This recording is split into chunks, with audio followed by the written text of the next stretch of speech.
ഈശോയുടെ സഹായിക്ക് സ്തുതിയായിരിക്കട്ടെ. പ്രിയപ്പെട്ട മാതാപിതാക്കളെ, അനുഗ്രഹത്തിൻ്റെ പ്രാർത്ഥന ബെന്നിറ്റ് പ്രയർ. ഇന്ന് ഈ പ്രഭാതം മക്കളെ അനുഗ്രഹത്തിനായി നമ്മൾ പ്രാർത്ഥിക്കുന്നു. 213 ദിനം പ്രഭാതത്തിൽ മക്കളെ അനുഗ്രഹിച്ച് പ്രാർത്ഥിക്കുമ്പോൾ ഈ ദിവസങ്ങളിൽ മക്കളിൽ കൃപകൾ നിറയുവാൻ വേണ്ടി, അവരുടെ എല്ലാ ആഗ്രഹങ്ങളിലും സ്വപ്നങ്ങളിലും ദൈവത്തിൻ്റെ കൃപ ഒഴുകിയിറങ്ങുവാൻ വേണ്ടി നമുക്ക് പ്രാർത്ഥിക്കാം. തടസ്സങ്ങൾ നീങ്ങിപ്പോകട്ടെ, മക്കൾക്ക് നല്ല ലക്ഷ്യബോധം ഉണ്ടാകട്ടെ, മക്കൾ കൃപയാൽ വളരട്ടെ.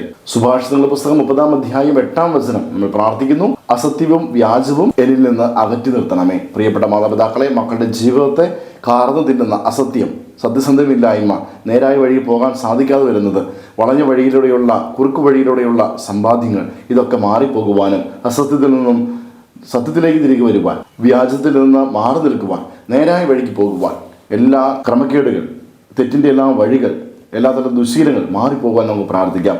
ജീവിതത്തിൽ പ്രത്യേകിച്ച് ക്രമപ്പെടേണ്ട വ്യക്തിത്വ വികാസനം, എടുത്തുചാട്ടം, ആത്മനിയന്ത്രണമില്ലായ്മ, നാവിൻ്റെ ദുരുപയോഗം, ഇതൊക്കെ മാറിപ്പോകുന്നുകൊണ്ട് മക്കൾ കൃപ വളരട്ടെ, നല്ല സംസാരമുണ്ടാകട്ടെ, സത്യത്തെ മുറുകെ പിടിക്കട്ടെ, അങ്ങനെ ജീവിതത്തിൽ ഉന്നത വിജയമുണ്ടാകട്ടെ. ആമേൻ.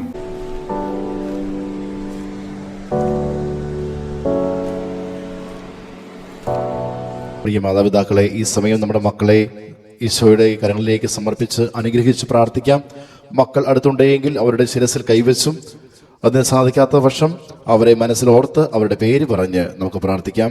ഈശോയെ, അവിടുന്ന് ദാനമായി നൽകിയ ഞങ്ങളുടെ മക്കളെ അവിടുത്തെ തിരുഹൃദയത്തിലേക്ക് സമർപ്പിക്കുന്നു.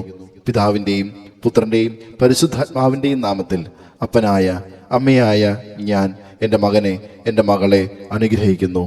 കർത്താവായ ഈശോയെ, ഞങ്ങളുടെ മക്കൾ ദൈവത്തെ ശപിക്കുവാനോ സമൃദ്ധിയെ മറക്കുവാനോ ഇടവരുത്താതെ സത്യത്തിലും നീതിയിലും ജീവിക്കട്ടെ എന്ന് പ്രാർത്ഥിക്കുന്നു. അതുവഴിയായി ധാർമ്മികമായ വളർച്ചയും ജീവിത ക്രമീകരണവും ആത്മവിശ്വാസവും ഉണർന്ന് ഞങ്ങളുടെ മക്കൾ ഉന്നത വിജയത്തിലേക്ക് എത്തട്ടെ. ആമേൻ.